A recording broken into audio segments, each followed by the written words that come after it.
5 of the Cocktail Players, I think this is always sometimes the most anxious week because we're at a point where everyone has 2 stories to tell, but we have to move them from the fun interviews, or sometimes the challenging interviews that they were, into interactive monologues to teach 3rd through 5th graders about the diversity of human experience through art, which is a New Hanover County learning objective. And that's how we're able to participate in the New Hanover County schools, is to stay within and honor their learning objectives.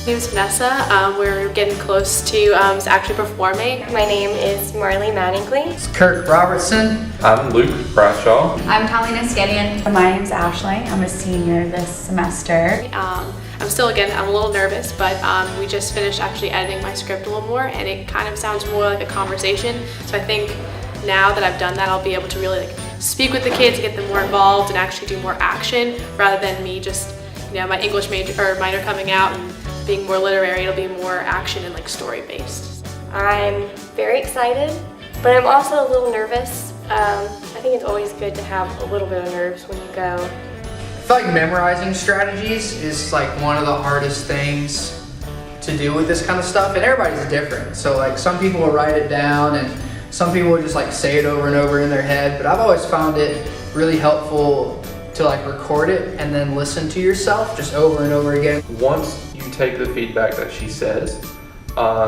it kind of just falls into place. You don't really realize it until afterwards, but it just falls into place. I'm excited to get going. I can't wait to start performing, because once we start performing, things start to go a lot faster and become a lot easier. Right now I'm working on the performance of a piece about my dad, learning how to kind of embody his character of this guy that I grew up with, and now really pulling from my own memories to make the character of him has been really cool. It's nerve-wracking because it's my last semester and I'm the assistant director, so I really want to make just do something impactful for the kids because it's my last chance to do it.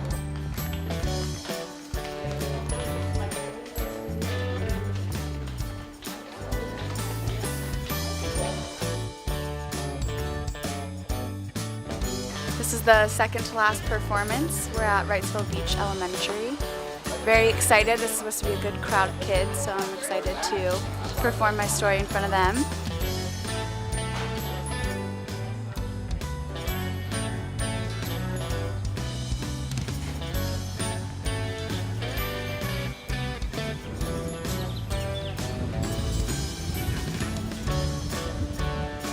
The teachers are so happy to have us here, so have fun with them. You might get some interesting questions, because they usually try to prep them to ask a question, so do your best to answer whatever question you get because they've really thought through their questions. And then the last question, I was like, okay, I can do one more question because I said 5. And the little girl was like, can you tell us another story? There's a lot of great stories that are all the way from stories of adventure and travel that most people haven't experienced to really looking at the everyday life experiences of what does it mean to find what your career is going to be, what does it mean to find the love of your life, what does it mean just to have a day in the life of a little boy on a farm. And I think the balance of those different kinds of stories really gets at human experience, and hopefully will inspire our students that we're performing for to be curious about the stories everyone has around them as well. So we'll see.